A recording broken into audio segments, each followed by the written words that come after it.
En el programa anterior comenzamos a hablar sobre la cuarta fiesta, Shavuot o Día de Pentecostés, y en este programa conoceremos el significado de Hechos 1:8, que dice: pero recibiréis poder cuando haya venido sobre vosotros el Espíritu Santo, y me seréis testigos en Jerusalén, en toda Judea, en Samaria y hasta lo último de la tierra. Comencemos, bienvenidos.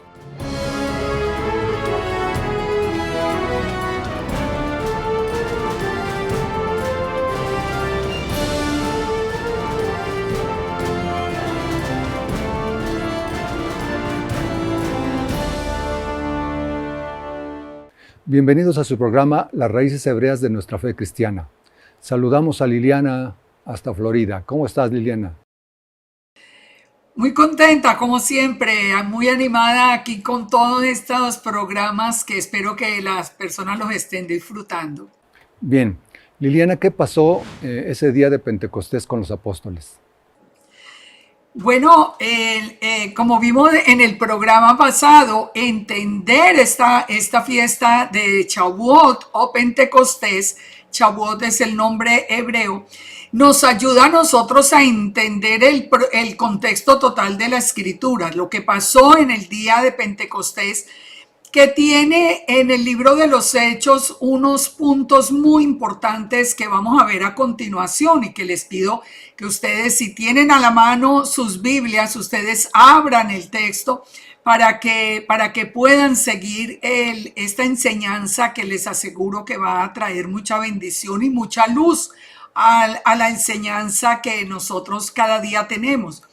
Vimos que en el programa pasado vimos que la fiesta comenzó, la primer Shavuot fue en el día en el Sinaí, frente al Sinaí, cuando el Eterno le dio al pueblo de Israel todos sus mandamientos, cuando él por primera vez reúne al pueblo como una congregación. Recordemos que les contamos que fue la primera vez que aparece la palabra eclesía en griego, es precisamente en Éxodo 19 y 20, que es ese momento frente al Sinaí.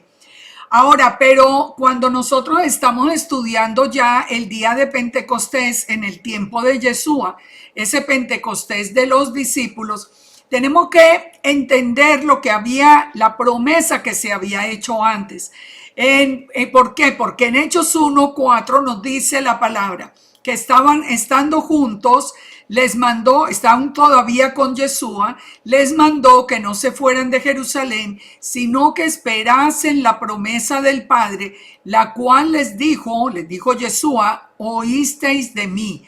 Porque Juan ciertamente os bautizó con agua, mas vosotros seréis bautizados con el Espíritu Santo dentro de no muchos días. Ahora, ¿cuál era esa promesa? Porque ahí es donde nosotros tenemos que venir realmente para poder entender cuál era la promesa. La promesa la encontramos en Juan 14:12.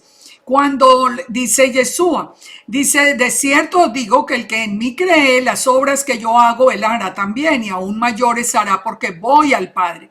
Lo que pidiereis al Padre en mi nombre lo haré, para que el Padre sea glorificado en el Hijo. Si algo pidieres en mi nombre, yo lo haré. Y el verso 15 nos habla precisamente del tema del Sinaí. Si me amáis, guardad mis mandamientos, y yo rogaré al Padre y os dará otro consolador para que esté con vosotros para siempre. El Espíritu de verdad, el cual el mundo no puede recibir porque no le ve ni le conoce, pero vosotros le conocéis porque mora con vosotros y estará en vosotros.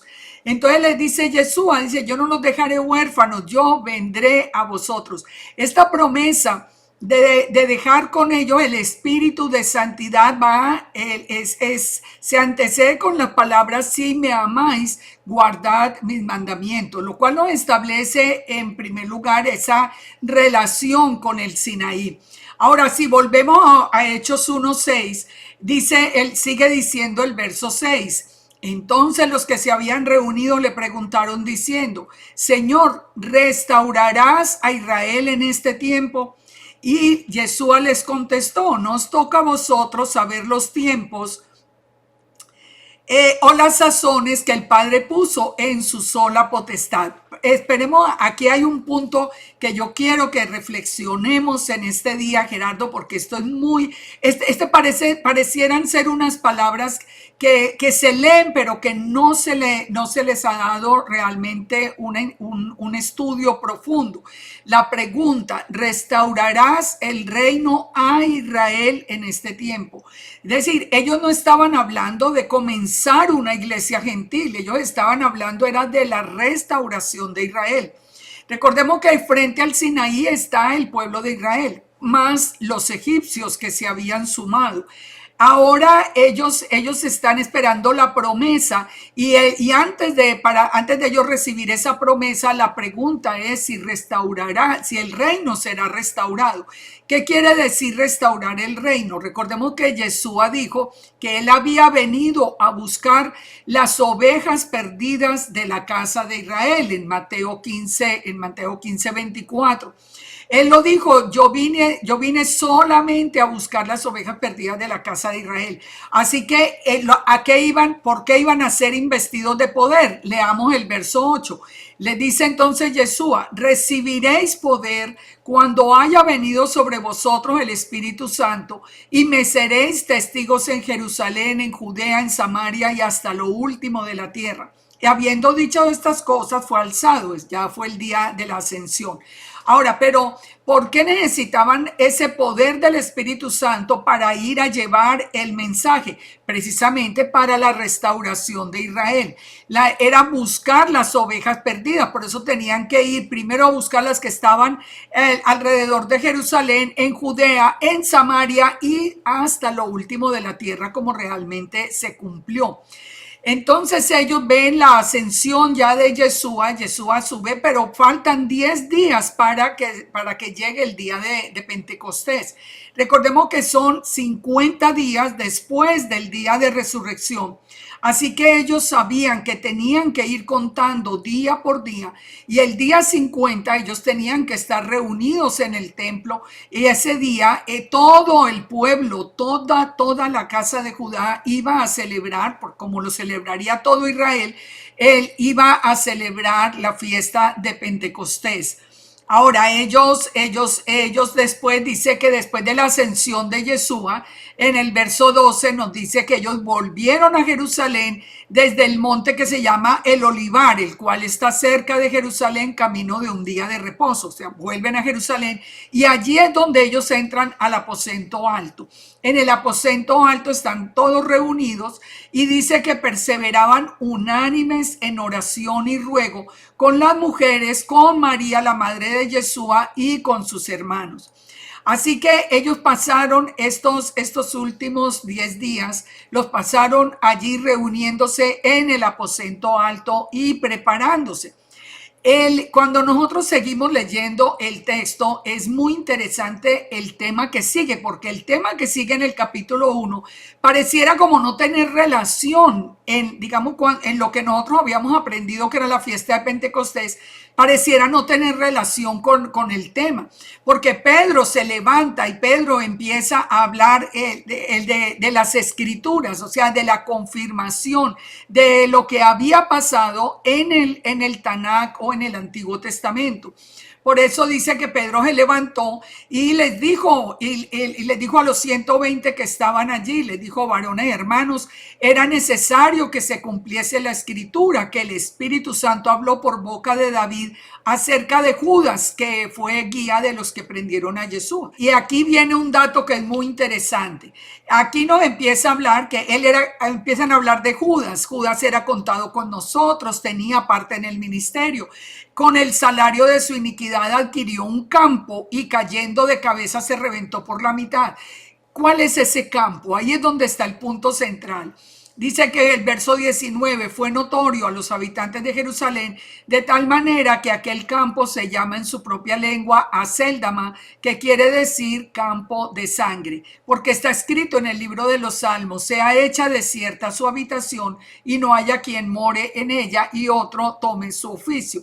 Están mencionando a Judas, están mencionando la traición, lo tienen que reemplazar, pero mencionan el Acéldama, que es el campo de sangre. ¿Por qué? ¿Por qué lo menciona? Porque en Mateo 27:7 dice que ellos que compraron con el dinero de la traición el campo del alfarero para sepultura de los extranjeros, por lo cual ese campo se llama hasta el día de hoy el campo de sangre o Acéldama.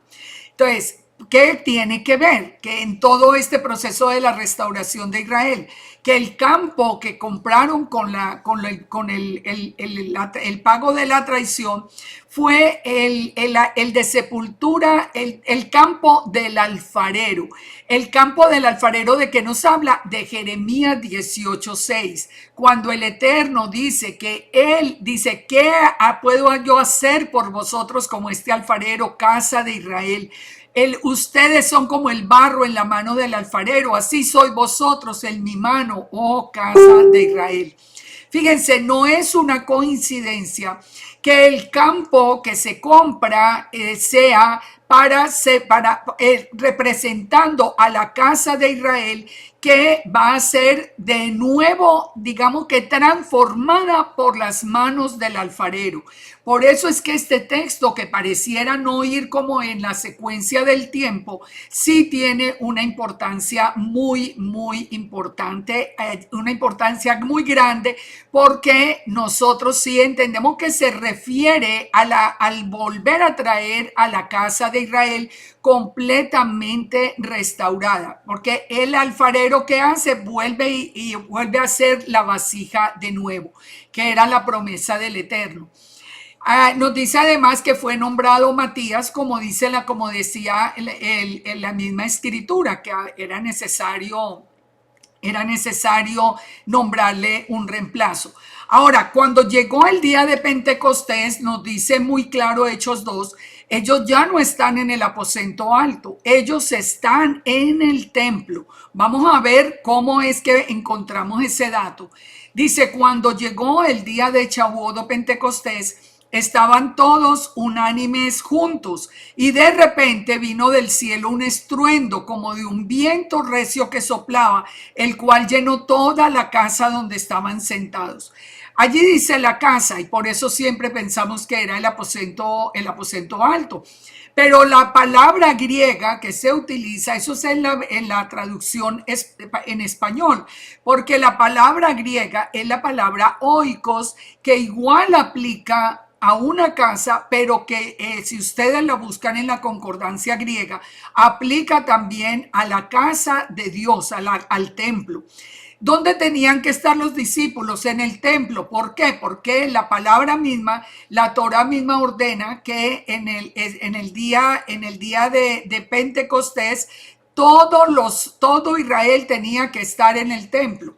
Eso es lo que nos explica lo que sigue a continuación.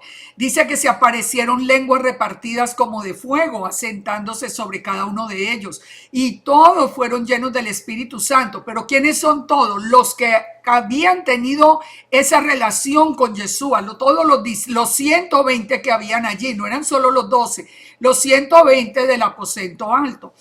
Y comenzaron a hablar en otras lenguas según el Espíritu les daba que hablasen. Pero fíjense, allí estaban presentes, dice, varones judíos, varones piadosos de todas las naciones bajo el cielo. Piensen y verá, es imposible que en el aposento alto estuvieran reunidos no solamente los 120, sino todos los judíos que habían venido desde todas las naciones. Y dice, y hecho el estruendo, se juntó la multitud y estaban confusos, porque cada uno escuchaba hablar en su propia lengua. Aclaremos aquí este punto que también es muy importante. ¿Qué tipo de lenguas estaban hablando en este momento los discípulos? Ellos simplemente, aquí la palabra en griego nos habla es de idiomas. O sea, Pedro hablaba en su idioma y cada uno lo escuchaba en su propio idioma. Es como si yo hoy estoy hablando en español y se volviera a dar el milagro, y el que sabe inglés me escucha en inglés, el que sabe francés en francés, y el que sabe chino me escucha en chino. Eran glosas, eran idiomas, es muy claro. Este no es el don de lenguas, este es simplemente que cada uno entendía en su propia lengua. Y por eso estaban, dice, atónitos y maravillados, diciendo, pero no son los galileos los que están hablando. O sea, ¿cómo es que ellos los menospreciaban porque eran galileos? Pero ellos estaban escuchando en su idioma. ¿Cómo es que le oímos hablar en nuestra lengua en la que hemos nacido? Fíjense, no era el don de lenguas. Eso tiene que quedar muy, muy claro, porque ellos escuchaban en el idioma en que ellos habían nacido. ¿De dónde eran los judíos que estaban allí? Tenían que venir por obligación al templo: los partos, los medos, los elamitas, los de Mesopotamia, los de Capadocia, los de Ponto, los de Asia, en Frigia, Panfilia, en Egipto, en las regiones del África. Imagínense cuántos idiomas habían allí. Entonces dice, y romanos aquí residentes, tanto judíos como prosélitos, cretenses, árabes, les oímos hablar en nuestra lengua. Ellos era toda la casa de Judá. Piensen en esto: restauración de Israel, el campo del alfarero. Ahora cada uno está escuchando en su propio idioma, y muchos se burlaban y decían, bueno, es que están llenos de mosto. Pero ¿de qué estaba hablando Pedro? Pedro nos dice la palabra que él estaba hablando primero que todo del profeta Joel. Pedro pensó en ese momento que era el cumplimiento final de Joel, que nos avisa que en los postreros días derramaré mi espíritu sobre toda carne. Es la verdad, era una primera, digamos, un primer cumplimiento de la profecía, porque ya el Espíritu Santo venía sobre toda carne. Pero sobre toda carne, ¿quién? Sobre toda carne que tenga el contacto, que haya entregado su vida en las manos de Jesús, de Yeshua. Ese es el punto que hacía que ellos todos tuvieran que mirar a los discípulos. Él sigue leyendo todo el texto de Joel. Y por último les dice, varones israelitas, y les empieza a hablar a todos los judíos de todas estas naciones, les empieza a hablar de Yeshua. Yeshua Nazareno, varón aprobado, y viene dando toda la historia. Dice que como David lo vio resucitado, le confirma que está resucitado realmente. Él dice en el verso 32, a este Yeshua resucitó el Eterno, de lo cual nosotros somos testigos. Así que exaltado por la diestra del Eterno y habiendo recibido del Padre la promesa del Espíritu Santo, Él ha derramado esto que vosotros veis y oís. Entonces, muy importante, tenían que recibir a Yeshua para poder tener para recibir esa presencia del Espíritu Santo. Dice que entonces al oír esto, ellos se compungieron de corazón y le dijeron a Pedro, entonces, ¿qué hacemos? O sea, ellos querían recibir el Espíritu Santo. Y Pedro les dice, arrepentíos y bautícese cada uno de vosotros en el nombre de Yeshua para perdón de pecados y recibiréis el don del Espíritu Santo. Ahí es donde está la clave. Por eso nosotros pensábamos, bueno, esto era para la iglesia, porque nosotros fuimos reunidos por Yeshua, pero aquí entendemos que es la restauración de Israel, de la casa de Israel, porque igual en la persona judía que tenga la fe, que ponga la fe en Yeshua, que lo reciba en su vida, recibe también la llenura del Espíritu Santo. Dice, porque para vosotros es la promesa. Aquí le está hablando Pedro a los judíos que habían venido de todas las naciones. En ese momento no había ni un solo gentil allí en el templo, solo los judíos. Y dice, y para vuestros hijos y para los que están lejos, es decir, para esa casa de Israel que se volvió gentil y que está hasta lo último de la tierra, y para cuantos el Señor nuestro Elohim llamare. Y con eso testificaba y les exhortaba a ser salvos. Y ese día fueron salvos 3,000 personas que después siguieron la doctrina de los apóstoles. Ahora, fíjense, es muy importante entender que todo fue igual al Sinaí. En el Sinaí fue el día 50, apareció en medio de truenos, de relámpagos, apareció fuego, se dieron los mandamientos en piedra en el primero. En Jerusalén los mandamientos iban a ser puestos en el corazón. Los mandamientos en el Sinaí fueron escritos por el dedo del Padre, aquí fueron escritos por el Espíritu Santo. En el Sinaí murieron 3.000, aquí vivieron 3.000, esto lo vimos en el programa anterior, pero es importante resaltarlo. En el Sinaí se dio la letra de la Torá, en Jerusalén se escribe el espíritu de la Torá. El primero ocurrió en el Sinaí, el segundo ocurrió en el monte de Sión. Y solo un datico muy importante para terminar esta parte de todo lo que ocurrió, que a dónde iban ellos después de haber salido de la fiesta de Pentecostés, a dónde iban cada día y dónde se manifestó el primer milagro. Ellos siguieron yendo los discípulos al templo. Eso es muy importante de entender. Así que todo esto ocurrió en ese día de Pentecostés. Ok, Liliana, ¿cómo se conecta la fiesta de primeros frutos o resurrección con la fiesta de Pentecostés? Habíamos explicado en el programa anterior que está ordenada en Levítico 23 que 50 días después o sea, 49 días, porque son 7 sábados, 7 días de reposo, 7 Shabbatot, iban a contarlo y al día siguiente, es decir, el día después del Shabbat, que es el domingo, el primer día de la semana, iba a ser la fiesta de Pentecostés, exactamente 50 días. ¿Por qué la conexión? Aquí queremos ver es por qué la conexión. En la fiesta de primeros frutos, recuerden que resucitó Yeshua. Él nos trajo, él resucita y es una nueva vida. Ahora, él sella con su sangre en el día de Pesaj, él selló el nuevo pacto. ¿Con quién es el nuevo pacto? Con la casa de Judá y la casa de Israel, nos dice Hebreos 8:8. Entonces, todo es nuevo. Viene de la resurrección, que es una nueva vida, que a nosotros nos hizo nuevas criaturas. Nos trajo de muerte a vida. Yeshua nos pasa de las tinieblas a la luz.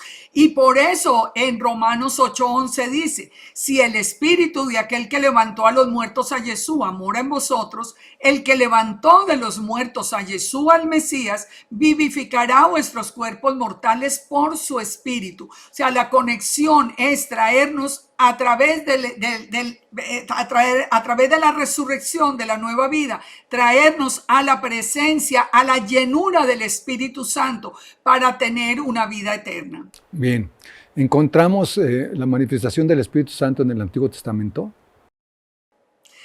Sí, esto también es muy interesante de entenderlo, porque a veces tenemos la idea de que el Espíritu Santo es como en el Nuevo Testamento, como que eso es parte del Nuevo Testamento. Pero fíjense que hubo un evento que fue muy importante. Voy a enumerar algunos rápidamente. Por ejemplo, el mismo Génesis comienza con el poder del Espíritu de Santidad separando la luz de las tinieblas. Dice en Génesis 1:1, dice que en el principio creó el Eterno los cielos y la tierra estaba desordenada y vacía, las tinieblas estaban sobre la faz del abismo, y dice que el Espíritu de Dios se movía sobre la faz de las aguas. O sea, ahí ya lo encontramos, porque es el Espíritu mismo del Padre. Ahora, cuando se fue a construir, por ejemplo, el tabernáculo, aquí solo estoy dando unos ejemplos porque lo encontramos en muchas partes. Cuando se fue a construir el tabernáculo, dice que el Señor llenó con su Espíritu Santo a los que iban a trabajar en la obra del tabernáculo para que la hicieran de manera especial. O sea, no solamente, por ejemplo, dice que llamó a Bezalel, hijo de Ur, de la tribu de Judá, y lo llenó del Espíritu Santo, y lo llenó del Espíritu en sabiduría, en inteligencia, en ciencia y en todo arte para inventar diseños. O sea, fue a través de la llenura del Espíritu Santo que ellos pudieron hacer el tabernáculo. Hubo un Shavuot que les digo que es muy especial, y este es el que les quiero compartir, que ustedes lo pueden leer ya completo, que está en Números 11:12. En Números 11:12, el pueblo se está rebelando contra el Eterno. Me gustaría que ya ustedes con tiempo leyeran todo el capítulo. Ahora, entonces está Moisés conversando con el Eterno. Él está hablando de la rebeldía del pueblo. Y el Eterno le dijo a Moisés: reúneme 70 varones de los ancianos de Israel, que sabes que son ancianos del pueblo y sus principales, tráelos a la puerta del tabernáculo de reunión y esperen allí contigo. Yo descenderé y tomaré del espíritu que puse en ti para ponerlos en ellos. ¿Y qué pasó con todos ellos? Que nos dice la palabra, es la primera vez que se nombran ancianos, y nos dice que todos empezaron a profetizar y no cesaron. Y es más, el último dato muy interesante es que unos que no habían venido del campamento al tabernáculo, aún estando en el campamento, recibieron la llenura del Espíritu Santo y profetizaban. Ellos empezaron a profetizar, o sea, hubo un Shavuot, un Pentecostés en medio del desierto. Son muchos, todos los grandes hombres, David, todos profetizaban y anunciaban por la acción misma del Espíritu Santo. Bien, Liliana, se nos terminó el tiempo. Muchas gracias por tu enseñanza. Shalom, shalom. Bueno, esperamos que les quede tareita para revisar en las Escrituras. Muchas bendiciones a todos. Bendiciones. Shalom, shalom. Terminamos de estudiar las primeras 4 fiestas, conocidas también como las fiestas de primavera. Y en nuestro próximo programa veremos las fiestas de otoño y comenzaremos con la 5ª fiesta llamada Fiesta de las Trompetas o Yom Teruah. Shalom.